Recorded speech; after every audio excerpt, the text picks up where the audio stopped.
আমার একটা স্মৃতি আছে, খুব কষ্টকর স্মৃতি, এবং আমি আর মাহেরু প্ল্যান করলাম যে এই জুতাটা নষ্ট করতে হবে। এটা নটি বয় শু ছিল বাটার কোম্পানির।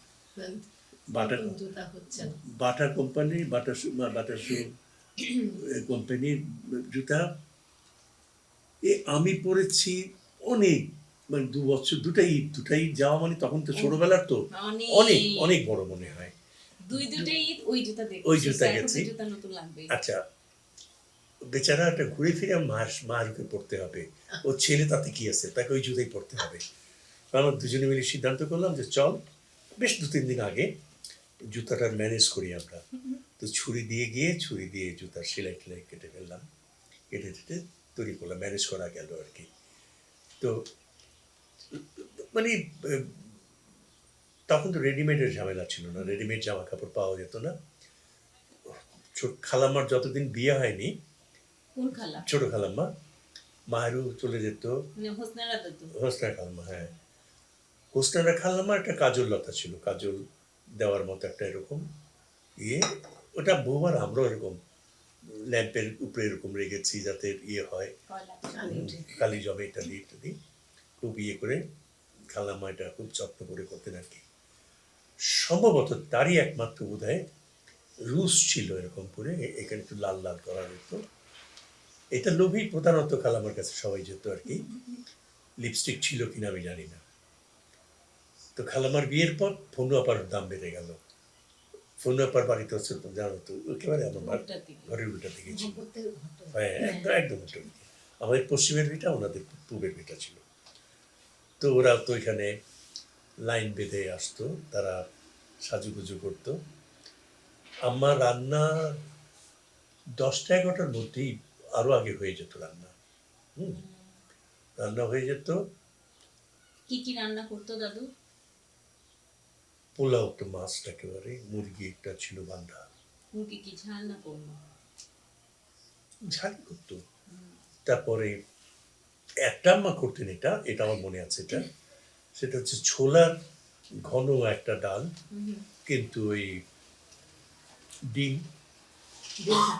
ডিম কেটে, মাঝখানটা কেটে, ডিমের টেক্সচারটা একটু অন্যরকম হতো।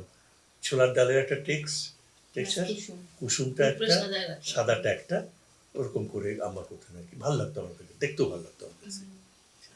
এটা একটা মাস্ট ছিল, একেবারে মাস্ট। আর আব্বা থাকলে তো অনেক রকমের ফরমাইশ হতো আর কি। আব্বার কোনো ঠিক ঠিকানা ছিল না, আব্বার একদম কোনো ইয়ে ছিল না। হয়তো ডিম ভাজো, হয়তো ডিম ভাজতে হলো, কিচ্ছু নেই। আব্বার ব্যাপারে আনপ্রেডিক্টেবল একেবারে। খাওয়া দাওয়াটা করে আমরা করতাম এই জন্যে যে নামাজ পড়ার পর, ঈদের নামাজ পড়ার পর আমরা কেউ বাসায় আসতাম না।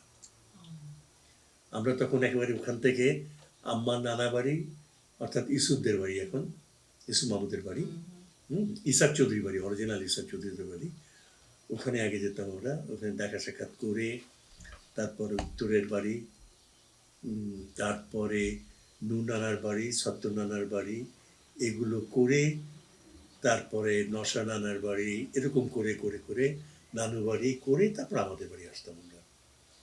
সবই তো নানা বললা, তোমার দাদার দিকে চাচার? এটা আমাদের নিজেদের বাড়ি আছে আর পাশের বাড়ি। আসলে আম্মার প্রভাবেই নানার দিকটা বেশি প্রাধান্য পেয়েছে। হ্যাঁ, যেমন আমার আপন ফুপা নুরুল হক চৌধুরী, তাকে আমি নানা বলতে বাধ্য হয়েছি। হ্যাঁ, এটা অনেকটা আমার জন্য, কিছু করার নেই। এবং আব্দুল জাফর চৌধুরীদেরকে যে আমরা ভাই বলি, চাচা হন আসলে। আম্মাকে বড় আম্মা বলতেন, অতএব আমাকে ভাই বলতে হচ্ছে। তো ওইখানে অনেক রকমের বিয়ে হতো, শরবতও করা হতো, মিষ্টিও রাখা হতো। অনেক বাসায় সিম্পলি মিষ্টি দিত। মিষ্টি মানে এই ফিন্নি অথবা হ্যাঁ, এই জাতীয় কিছু, মোস্টলি গুড়ের। দিত? আমার মনে পড়ছে না বাড়িতে কোনো স্যালামি পেয়েছি।